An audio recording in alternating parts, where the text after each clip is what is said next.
আল্লাহ রাব্বুল ইজ্জাত দুনিয়ার মানুষকে জানিয়ে দিচ্ছেন,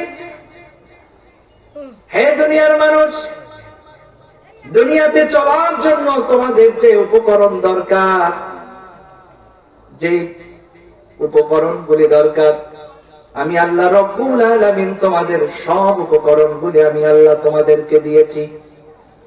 বান্দা, তোমার চলার জন্য দুনিয়ায় চোখের প্রয়োজন, দেখার জন্য চোখের প্রয়োজন।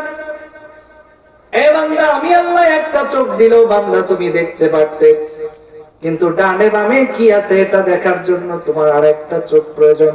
আমি আল্লাহ তোমাকে যথাযথ স্থানে দুইটা চোখের ব্যবস্থা করেছি কি করে নাই? বান্দা, তোমার দুনিয়ায় চলার জন্য তোমার পায়ের প্রয়োজন হবে। আমি আল্লাহ একটা পা দিয়েও তোমাকে আমি আটাইতে পারতাম। বান্দা দেখো, দুনিয়ায় এমনও মানুষ আছে, তোমার সমাজে এমনও মানুষ আছে যে বান্দার দুইটা পা থাকার পরও একটা পাও চলে না। এমন আছে না নাই? আমার ভাইরা, আল্লাহ রাব্বুল আলামিন বলছেন, দুনিয়ার মানুষ গভীরভাবে খেয়াল করো, দুনিয়ার সমস্ত উপকরণ আমি তোমাদেরকে দিয়েছি একটা কাজের জন্য।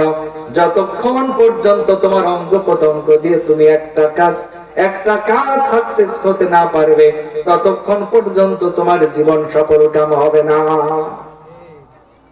আল্লাহ আমাকে চলার জন্য দুইটা পা দিলেন, দেখার জন্য দুইটা চোখ দিয়েছেন, বোঝার জন্য একটা ব্রেন দিয়েছেন, আমার উপলব্ধি করার জন্য মানুষের বিবেক নামক একটা বস্তু আল্লাহ দিয়েছেন।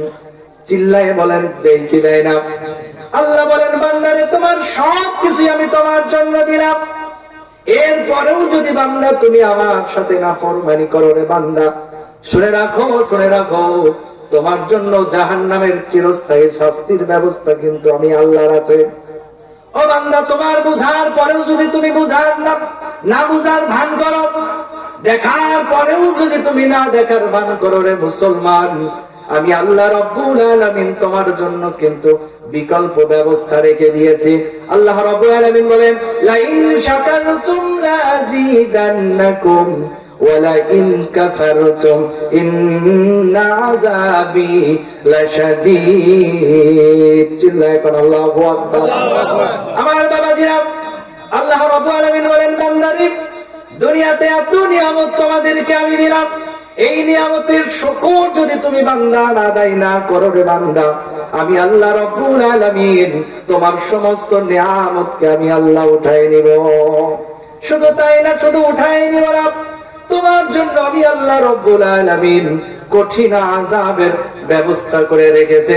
জোরে জোরে বলেন আল্লাহু আকবার। আমার ভাইরা, এজন্য মানুষ সৃষ্টি করে এই মানুষকে আল্লাহ একটা উপাধি দিয়ে দিলেন, আশরাফুল মাখলুকাত। সৃষ্টির সমস্ত জীব থেকে মানুষ হলো শ্রেষ্ঠ। কি উপাধি দিলেন? শ্রেষ্ঠত্ব উপাধি দিলেন। কথা বুঝতেছেন আমার?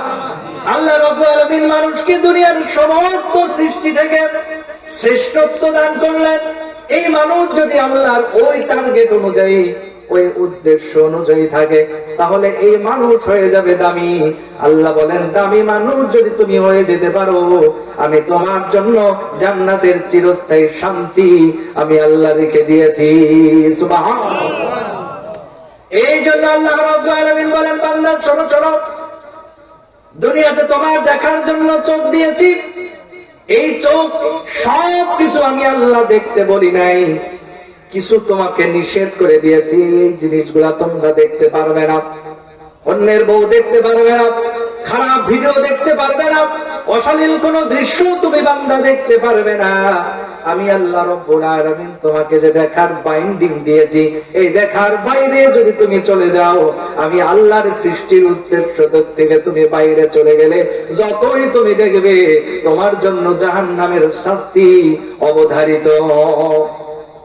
আল্লাহ বলেছেন, বান্দা, চোখ দিয়ে বেশি বেশি কোরআনুল কারীম পড়ো, চোখ দিয়ে দেখো, আর জবান দিয়ে তুমি উচ্চারণ করো। এই জবানকে আল্লাহ সুন্দরভাবে সৃষ্টি করেছেন। ও মুসলমান, একটু খেয়াল করে দেখেন, আমি আপনি মুখে যাই আসি তাই বলে ফেলি, কিন্তু এ কথা চিন্তা করি না আমার পাশের বাড়ির ভাই আছে, মুখও আছে, ঠোঁটও আছে, দাঁতও আছে, সব ঠিক আছে, কিন্তু আওয়াজ করতে পারে না। আছে না নাই? আওয়াজ দেওয়ার মালিক কে? আল্লাহ। বান্দা, দুনিয়াতে তুমি তোমার জবান দিয়ে যা খুশি তাই বলছো, যেটা ব্যবহার করতে নিষেধ করেছি সেটাও ব্যবহার করছো, যেটা বলতে বলেছি সেটাও ব্যবহার করছো।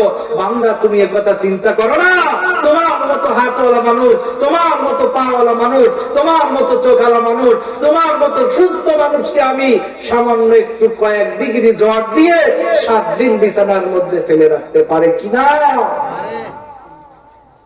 বান্দা, কথা চিন্তা করো না। আল্লাহ রাব্বুল আলামিনের বলে বলছেন, বান্দা শোনো, তোমাকে আমি সৃষ্টি করি, সর্বোচ্চ শ্রেষ্ঠত্বের উপাধি তোমাদেরকে আমি দিয়েছি। ও দুনিয়ার মানুষ, একটু খেয়াল করে শোনেন। আল্লাহ বলছেন, যারা বোঝার পরেও বোঝে না, দেখার পরেও দেখে না, যারা শোনার পরেও যারা সঠিক বস্তু দ্বারা শোনে না, আল্লাহ বলেন, উলাইকা কাল আনআমি বাল হুম আদাল ওয়া উলাইকা হুমুল গাফিলুন। আল্লাহ বলেন, দুনিয়ার মানুষ শোনো, শোনো, দুনিয়ার মধ্যে যারা দেখার পরেও দেখবে না, বোঝার পরেও বুঝবে না, শোনার পরেও শুনবে না, আমি আল্লাহ যদিও তাদেরকে শ্রেষ্ঠত্ব উপাধি দিয়েছি, আমি আল্লাহ বলে দিলাম, দুনিয়ার মধ্যে যারা এই গুণের অধিকারী, তারা দুনিয়ার চতুষ্পদ জন্তু জানোয়ারের থেকেও আমি আল্লাহ তাদেরকে নিকৃষ্ট বানিয়ে দিলাম।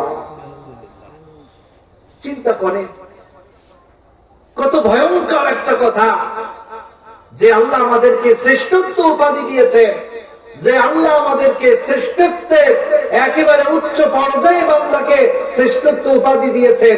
সেই আল্লাহ আবার বলছেন, দুনিয়ার মানুষ, তোমরা যারা বুঝেও বুঝবে না, দেখেও দেখবে না, সঠিক দিন তোমরা গ্রহণ করবে না, সঠিক ইসলাম তোমরা গ্রহণ করবে না।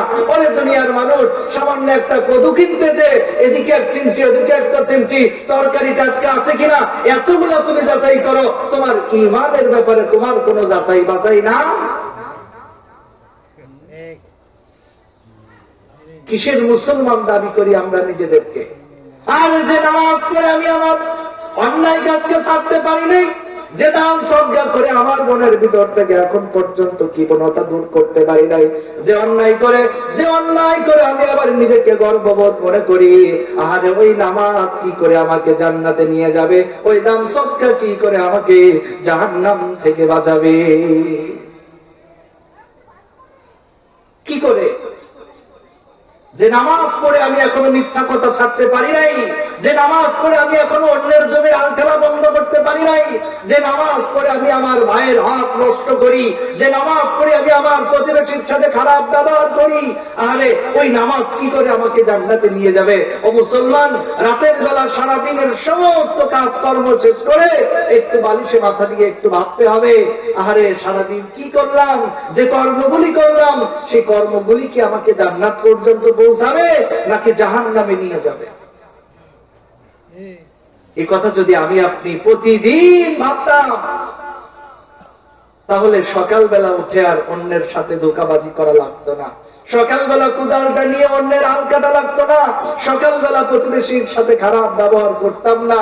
এই কথা যদি ভাবতাম, আল্লাহর সন্তুষ্টির সৃষ্টির উদ্দেশ্য নিয়ে যদি আমি আপনি দৈনন্দিন জীবনকে পরিচালনা করতাম, তাহলে দেখতাম আমার আপনার জীবন, আমার আপনার ঈমান, আমার আপনার মুসলমানের যে গুণ থাকা দরকার ছিল, অটোমেটিকলি আমার সেই গুণগুলা চলে আসতো, আমার জীবন পরিবর্তন হয়ে যেত, আমার দৈনন্দিন আমলগুলা পরিবর্তন হয়ে যেত।